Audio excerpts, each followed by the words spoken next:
Bonjour à tous et bienvenue, je suis Richard, je m'occupe du marketing opérationnel chez Centréon et aujourd'hui je suis accompagné de Mathieu. Bonjour à tous, bonjour Richard, Mathieu Correa, je suis le responsable de l'avant-vente chez Centréon. Durant cette présentation, nous allons vous montrer comment industrialiser la mise en place de votre supervision IT, comment prévenir les incidents et améliorer les SLA, comment communiquer sur l'état de santé du système d'information aux différents métiers, et puis enfin comment analyser les données collectées pour définir la meilleure stratégie IT. Et pour ce faire, nous allons essayer d'avoir un cheminement qui ira depuis l'édition IT, où nous allons vous présenter toutes les fonctionnalités spécifiques à cette édition, et on montera crescendo vers toutes les fonctionnalités qui sont disponibles dans l'édition business. Mathieu, je pense que je peux te laisser la parole. Tout à fait, merci Richard. Donc dans ce slide, on voit il y a vraiment 3 étapes qui sont vraiment importantes. 1, la supervision, 2, le service mapping, et 3, les vues géographiques et reporting. Donc la première édition, l'IT édition, qui en fait se détache par rapport à l'open source, la version open source, avec les fonctionnalités comme le plugin pack, l'auto-discovery et le support éditeur. Moi j'aime bien aller sur notre site de démo par la page web de Centréon, parce qu'en fait vous pouvez accéder aux produits, aux différentes éditions, et vous avez aussi accès dans l'onglet pack de supervision, à la liste de tous les plugins pack. Je vais vous en reparler pendant la démo. Mais voilà, vous pouvez y accéder et voir si vos équipements sont déjà supervisables ou pas. Donc voilà, donc pour aller sur le site de démo, on peut y accéder, cette démo est publique, et vous pouvez y accéder après cette présentation en cliquant sur le bouton bleu, et vous allez arriver en haut à droite, vous allez arriver sur cette page. Donc les logins sont indiqués ici, démo et Centréon. Chez Centréon, nous sortons 2 releases par an, une en avril et une en octobre. Et ces 2 releases ont 3 axes principaux, les bugs fixes et sécurité fixe, les nouvelles fonctionnalités, et nous essayons aussi à chaque fois dans ces nouvelles releases d'enlever des parties vieillissantes du code pour les remplacer par des nouvelles technologies. Donc là, on va attaquer par la première des fonctionnalités de l'IT Edition, ce sont les plugin packs. Donc les plugin packs, qu'est-ce que c'est ? C'est en fait une série, donc il y a les plugins qui servent à exécuter des commandes et aller chercher les métriques sur les équipements supervisés. Et les plugin packs, c'est tout l'ensemble de la configuration qui va permettre d'installer et de configurer ces plugin packs. Donc on voit à l'écran toute la liste des plugin packs. Il y en a actuellement environ 600 avec différentes catégories, du cloud, de la base de données, du stockage, voilà, ce genre de choses. Mathieu, du coup, est-ce que tous les plugin packs qu'on voit à l'écran sont disponibles dès lors que l'on a une édition Centréon ? Oui, tout à fait. Donc, à partir du moment où vous avez l'IT Edition ou la Business Edition, vous allez avoir accès aux plugin packs, ainsi que tous les nouveaux plugin packs qui vont être rajoutés tous les mois. Donc là, on ne suit pas un cycle de release comme les releases du produit. Et on a un cycle de release tous les mois, voilà, où on met à jour la liste des plugin packs.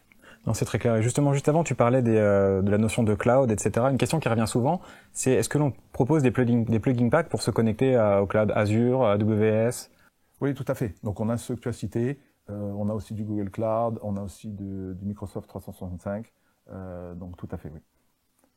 Donc les plugin packs en fait donc sont développés et supportés par Centréon, ce qui est important lors des montées de version pour garantir justement que tout ça va continuer à bien fonctionner. Et si on regarde par exemple un exemple ici de Cisco standard, on peut voir par exemple la liste des indicateurs qui sont disponibles. Voilà, donc par défaut, quand on va installer ce plugin pack, donc l'installer c'est simplement un clic sur le petit icône vert, voilà, on va avoir à disposition tous ces indicateurs. Vous voulez les utiliser tous, vous les sélectionnez, vous n'en avez pas besoin, vous pouvez en désactiver certains. La base de Centréon reste en open source, on peut aussi rajouter d'autres indicateurs. Et quels sont les critères pour le développement d'un nouveau plugin pack ? Si jamais il y a un équipement le plugin n'est pas disponible pour vos équipements, voilà, on a un process pour justement développer des nouveaux plugins. Donc voilà, il faut nous contacter et puis on va travailler avec vous pour définir les métriques, les unités, voilà, ce qu'il faut définir pour bien superviser l'équipement. Et puis on donne ça à nos équipes de développement qui vont le mettre en place. À noter aussi que chaque fois qu'on développe un nouveau plugin, il est disponible justement pour les versions IT et Business Edition. Donc voilà, dès qu'il y en a la release du plugin, il devient disponible pour tous nos clients. Une question qu'on nous pose régulièrement aussi, c'est finalement quels sont les critères de développement d'un nouveau plugin pack ? Donc si un plugin pack n'est pas disponible pour superviser vos équipements, vous pouvez nous contacter. On a un process établi pour définir un petit peu les métriques à superviser, la méthode de supervision avec des API, avec du SNMP, ce genre de choses. On transmet tout ça à nos équipes de développement et puis qui vont se charger de réaliser le plugin pack. Et une fois développé et mis dans la release, ces plugin packs seront disponibles pour l'ensemble des clients de nos éditions IT et Business Edition. Très clair. Voilà. Donc ces plugin packs amènent aussi la deuxième fonctionnalité très importante. Donc l'idée vraiment de l'IT Edition par rapport à l'open source, c'est vraiment la mise en supervision rapide de vos équipements de supervision. Voilà. L'idée, c'est que vous ne perdiez pas de temps à superviser votre parc informatique. La deuxième fonctionnalité de la version IT Edition, c'est l'autodécouverte. Donc le but de ces deux fonctionnalités, c'est de vraiment accélérer la mise en supervision de vos équipements informatiques. Voilà. Donc l'autodécouverte, qu'est-ce que c'est? On va en fait se connecter à un hyperviseur, à du cloud, à faire un scan SNMP. On va récupérer une liste d'équipements et automatiquement l'associer au plugin pack qu'on a vu précédemment. Donc le but, c'est vraiment d'accélérer la mise en supervision.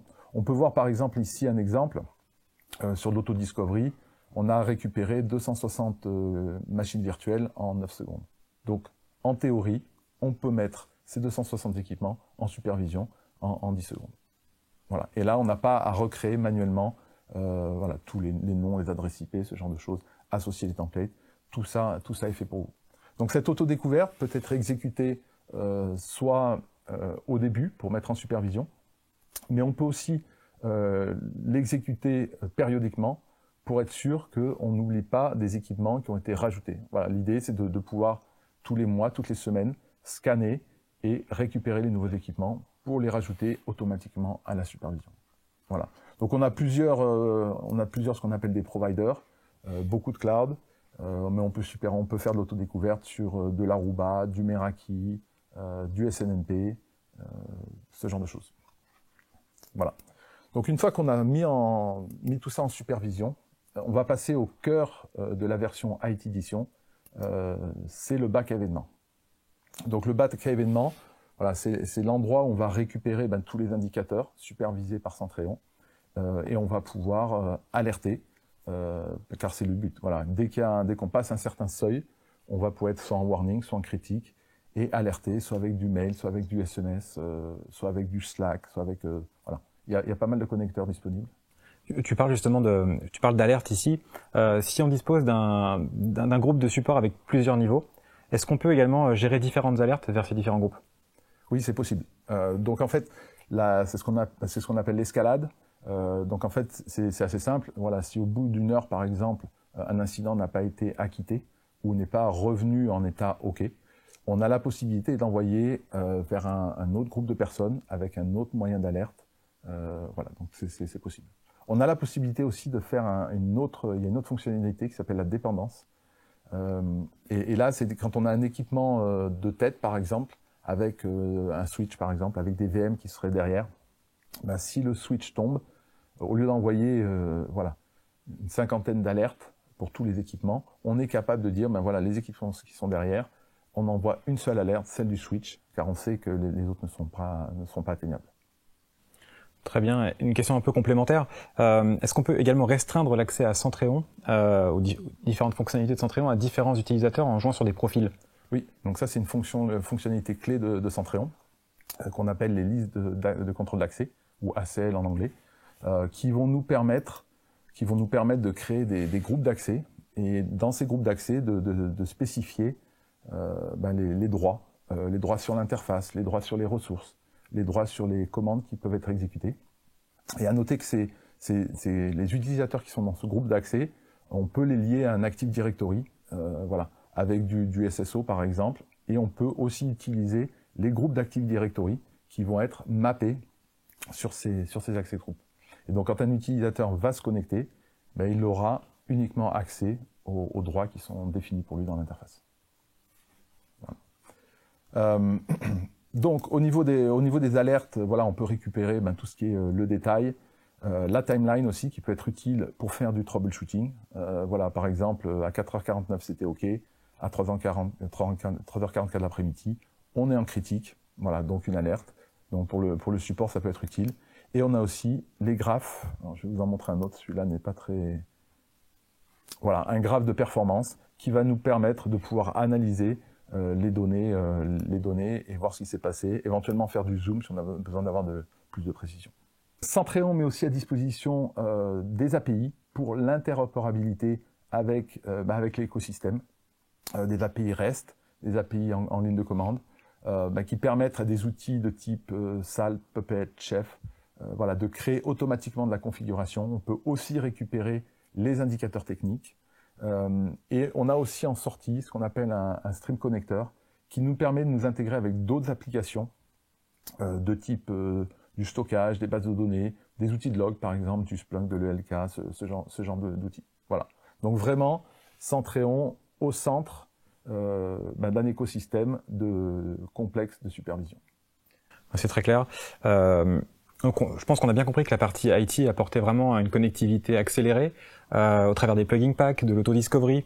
La notion de bac à événements nous permet aussi d'accéder rapidement à toutes les informations qui peuvent être nécessaires. Moi, j'aurais deux questions pour toi, Mathieu, avant de passer à la prochaine édition. La première, ça serait quel est finalement le mode de licensing? C'est assez simple. On a essayé de simplifier le mode de licensing. Donc, le mode de licensing est basé sur les équipements. Voilà, et on a un seuil dans les deux éditions. On a un seuil des seuils de licence, 500, 1000, 2500, 5000, 10 000, 20 000. D'accord. Et est-ce que finalement on peut essayer cette édition? Est-ce qu'il y a une version d'essai? Oui, c'est l'IT100 qui est disponible depuis notre site web, qui vous permettra de tester l'autodiscovery, les plugin packs, jusqu'à 100 équipements. Et sans limite de temps? Sans limite de temps, sans support par contre. Après, si on veut le support, il faut passer sur les éditions IT, commercial ou business. Écoute, en parlant d'édition business, je pense qu'on peut faire la transition et amener doucement nos visiteurs finalement à cette édition et à comprendre les différentes fonctionnalités qu'elle peut apporter. La version business, en fait, est une brique supplémentaire à la version IT, donc qui utilise toutes les fonctionnalités de la version IT, auxquelles on rajoute des fonctionnalités plus orientées métier. Voilà, comme le service mapping, ainsi que tout ce qu'on appelle les vues graphiques, le reporting, qui vont permettre de visualiser et montrer toute l'information qui est stockée dans Centréon. Avant de voir le service mapping, je vais vous parler de l'anomalie détection. C'est une nouvelle fonctionnalité de la Business Edition qui a été introduite avec la 2104. Donc il y a deux fonctionnalités principales. La première, c'est de suivre des métriques qui ont une certaine saisonnalité et de pouvoir affiner l'alerting sur ces métriques. Et la deuxième, c'est de pouvoir mettre en supervision automatiquement des métriques sans avoir à définir les seuils. Donc là, on peut voir par exemple sur le graphique, donc en vert la métrique, et en fait, on va se connecter à une instance de Centréon qui est dans le cloud et qui va retourner les courbes en violette qui sont les valeurs dites normales de cette métrique. Voilà. Donc si on sort de ces valeurs, on est dans un comportement anormal. On peut prendre par exemple un nombre de connexions sur un firewall. Pendant la journée de travail, il y a beaucoup de connexions. Pendant la nuit ou pendant le week-end, il y a très peu de connexions. Si d'un coup, pendant la journée, on n'a pas du tout de connexion ou un pic de connexion pendant la nuit, c'est anormal et on peut alerter sur ce mécanisme. La deuxième fonctionnalité, c'est de dire je vais mettre le deuxième cas d'usage, c'est que je vais mettre une métrique en supervision sans définir les seuils et au bout d'un certain temps, Centréon, le moteur d'intelligence artificielle, va pouvoir proposer automatiquement les courbes d'alerte. Et si je comprends bien, il y a quand même un échange d'informations qui a lieu. Est-ce qu'il y a des données sensibles qui peuvent être envoyées pour l'anomalie détection? Alors non, il n'y a aucune donnée sensible. On n'échange pas d'adresse IP. C'est simplement les données métriques qui sont envoyées. Et un point important aussi, c'est qu'en fait, il n'y a pas de connexion depuis le cloud vers l'instance Centréon on-premise. Voilà, ce n'est que des flux sortants. C'est-à-dire que c'est le central qui va se connecter sur l'instance dans le cloud et qui va aller rechercher les métriques violettes qu'on a vu, les courbes qui représentent les courbes d'anomalie. Donc c'est sécurisé. C'est tout sécurisé, tout à fait. Voilà. On va maintenant parler du service mapping, de la corrélation d'événements. En fait, l'idée de la business edition, c'est de partir sur la base de l'IT edition, sur la partie supervision, et de rajouter une notion métier, une notion business à l'alerting. Et donc cette corrélation, on peut le voir ici à l'écran, notamment un arbre d'impact, va nous permettre de rajouter des indicateurs, de calculer des niveaux de santé de tous les nœuds de la modélisation. Et de pouvoir dire, en fait, d'un point de vue, non pas d'un point de vue équipement, d'un point de vue CPU, par exemple, d'un point de vue mémoire, mais d'un point de vue applicatif, d'un point de vue métier. Parce qu'on peut modéliser voilà, une application, un service métier, ça peut être différents sites. On peut modéliser en fait ce qu'on veut, on va récupérer, corréler les indicateurs. Et là, on voit bien, par exemple, que notre application, donc MonitoSense, c'est un de nos clients. Ils ont des services, de la sécurité, de l'ERP. Dans cet ERP, on a de l'infrastructure, des applications, de la user experience. Et on voit bien qu'il y a un problème sur les load balancers. Voilà, là, on l'a concrètement. Donc, on a une alerte dans le bac à événements qui va être envoyée au support. Il y a un problème sur le load balancer. Au niveau des équipes du load balancer, voilà, on est au courant. Par contre, au niveau de l'ERP, au niveau de l'infrastructure, eh ben, le système est toujours fonctionnel. C'est-à-dire que d'un point de vue utilisateur, il n'y a pas d'impact pour les utilisateurs. Est-ce qu'on peut définir justement des seuils au-dessus desquels ou en dessous desquels on va considérer que le service est fonctionnel? Tout à fait. Donc c'est vraiment le but de cette modélisation, c'est de ramener un état de santé de chacun des deux, donc des indicateurs additionnels d'un état de santé et d'une disponibilité. Ce qu'on peut voir ici sur la courbe, voilà, en bas c'est la disponibilité et l'indisponibilité, et la courbe d'état de santé, voilà, 100% tout est OK, 50% je suis en mode dégradé, ainsi de suite. Voilà. Et c'est ce qu'on va réutiliser après dans toute la restitution d'informations, donc dans toute la partie graphique, et ce qu'on va voir maintenant. Une dernière question avant de passer à la partie vraiment graphique, c'est est-ce que ce service mapping finalement est automatique? Alors, non, c'est une très bonne question. Il n'est pas automatique, parce qu'en fait, comme on peut modéliser un site client, un pays, une application, ça demande une certaine intelligence. Voilà, donc il va falloir modéliser votre arbre d'impact d'une manière manuelle. Mais ce qui est possible de faire, c'est d'utiliser des API, parce qu'il y a des API pour industrialiser et répéter si vous avez plusieurs sites, par exemple, sur des modèles qui sont identiques. On va passer maintenant à la troisième partie, la restitution d'informations sous forme graphique. Donc là, l'idée ben, c'est de rapidement apporter l'information à tous les niveaux de l'entreprise. Voilà. Et pour illustrer ça, le plus simple, c'est de voir sur l'écran, en fait, on a deux représentations. Le bac à événements de l'IT Edition, où là, ben, on a les événements, c'est important, hein, c'est la base de l'alerting. On a du critique, on a du warning, mais concrètement, ici, moi, je ne sais pas dire ce qui se passe et quel est l'événement le plus critique dans tous ces événements-là. Sur la carte de gauche, on peut voir, ben voilà, la même représentation, mais très rapidement, on peut voir, ben, si j'ai un problème sur mon CRM, ça vient de mes bases de données, et en cliquant dessus, on peut aller jusqu'à l'indicateur technique. Voilà, on peut voir aussi ici, au niveau du réseau, il y a un problème sur les réseaux, et pareil, aller accéder à tous nos réseaux, nos switches, nos firewalls, et voir concrètement ce qui s'y passe. Donc si j'ai bien compris, on peut venir extraire du bac à événements des informations qui peuvent être critiques pour un métier, mais dans une entreprise, il y a différents métiers finalement. Est-ce qu'on peut créer des vues spécifiques par métier? Oui, donc ça, on va reprendre le mécanisme des ACL qu'on a vu pour l'IT Edition, pour permettre de filtrer les droits sur toutes ces cartographies, ces widgets. Et on est même capable de faire une vue qui est accessible avec un utilisateur non authentifié, voilà, pour mettre sur un grand écran, ou alors voilà, pour vérifier l'état de santé du service IT. Voilà, ce type de vue par exemple.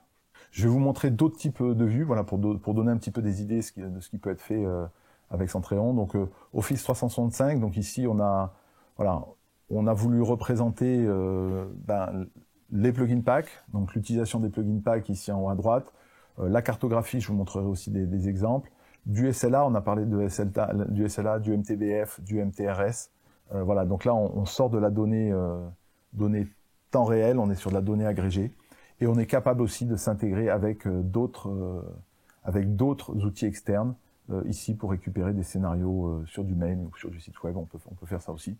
Un autre exemple de cartographie, Donc Acmicore, voilà, un client qui voulait une représentation globale avec ses business applications, son back-office, son infrastructure, et toujours avec cette possibilité de faire du drill down et de ramener une autre cartographie qui parle beaucoup plus au métier.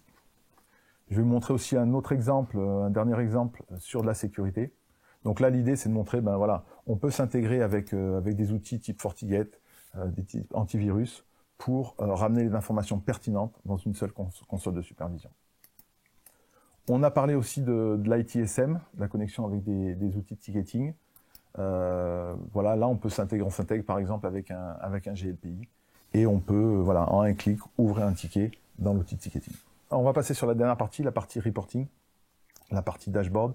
Donc là, dans la version business, on a une trentaine de widgets qui sont disponibles. On peut en voir certains à l'écran. Par exemple, ici, on va montrer l'état de santé de la modélisation de l'arbre d'impact. Donc, ce qu'on demandait, là, est-ce qu'on est à 75%, 50%, 100%? Voilà, donc là, il y a des widgets qui sont déjà prêts à l'emploi. On peut faire du SLA, de la disponibilité d'une application, d'un service.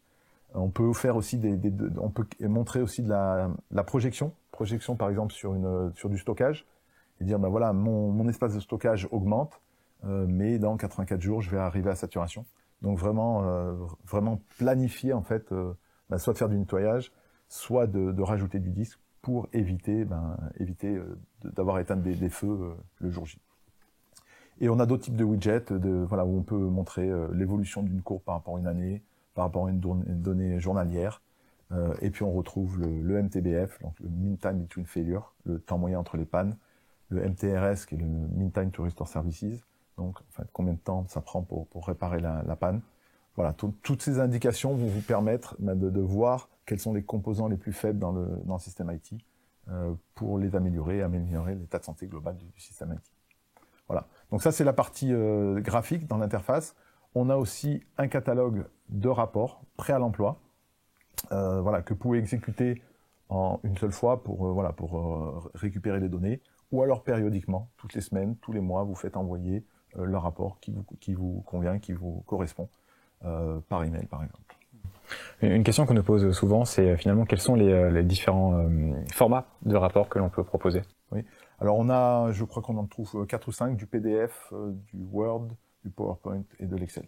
Voilà. Certains formats s'apparentent plus à du PDF ou à du PowerPoint ou de l'Excel. Ça dépend un petit peu du type de format. Alors on a un catalogue de rapports qui est disponible sur notre site de documentation, doc avec un s.centreon.com. Je ne vais pas tous vous les montrer, mais je vais vous en montrer quelques-uns. Donc là, la modélisation, donc on a des rapports qui sont dédiés à cet arbre d'impact, où là on va pouvoir avoir des rapports haut niveau qui vont nous montrer l'état des applications, la disponibilité, l'indisponibilité, avec des rapports un peu plus approfondis comme celui-là, qui va nous montrer sur un calendrier l'indisponibilité. On va regarder aussi l'évolution par rapport aux périodes précédentes, les downtime, ce genre de choses. On a des rapports, voilà, si on groupe les équipements, par exemple ici nos serveurs Windows, on va regarder pareil, la disponibilité, le nombre d'exceptions, ce genre de choses. Des rapports un peu plus haut niveau qu'on appelle, qu'on peut envoyer par exemple tous les matins pour voir l'état des services ici de notre SX, de notre réseau, de notre stockage, de nos bases de données. Et le dernier que je vais vous montrer, toute la partie virtualisation ESX. Donc ici, mon cluster ESX. Je vais voir son utilisation globale, les data stores, la CPU, la mémoire. Voilà, l'idée, ça, c'est de voir est-ce que mon système est correctement dimensionné, est-ce qu'il faut que je rajoute de la mémoire du CPU. Voilà, là, on a des éléments concrets pour prendre des décisions. Donc pour se rapprocher finalement de la conclusion, je propose un petit peu d'essayer de remettre un petit peu dans l'ordre tout ce qu'on a vu pendant cette présentation. Ce que vous voyez ici, ce sont les différentes éditions, depuis l'open source jusqu'à la business edition, en passant par l'édition IT. Ce sont ces deux éditions dont Mathieu nous a parlé et a fait la démo aujourd'hui. Mathieu, est-ce que tu nous parlais un petit peu aussi de la partie MSP? On n'a pas trop abordé pendant la session. La version MSP a les mêmes fonctionnalités que la version business. C'est juste le modèle de pricing qui est différent et qui est plus orienté sur le fonctionnement des MSP. Très bien. Un autre point important, je pense qu'on peut soulever, c'est la notion de support. Sur la partie open source, on a peu ou pas de support. En fait, on a le support de la communauté, mais pas de support de Centreon. Et sur les éditions finalement commerciales comme l'édition IT ou l'édition business, évidemment la partie MSP également, on dispose du support de Centréon. Je pense que c'est un point aussi important à soulever. Tout à fait. Une question qui nous est souvent posée, c'est la suivante. Est-ce qu'il est possible de changer d'édition? Si je me trompe pas, Mathieu, on peut facilement changer d'édition, passer d'une édition IT à une édition business. Il suffit simplement de contacter son responsable chez Centréon. Sans problème, oui. On peut passer d'une open source à une IT, d'une IT à une business. Aucun problème. Pour conclure, on a vu pendant la présentation que la partie comment industrialiser va être couverte par l'édition IT. Comment prévenir sera couvert plutôt par la partie business édition, intelligence artificielle et anomalie détection. Comment communiquer sera couvert par la business édition et le service mapping. Et enfin, l'analyse, ou comment analyser, vont être couverts par l'édition business et la partie reporting surtout. Merci à tous de votre attention et puis bonne continuation sur le Centréon Summit.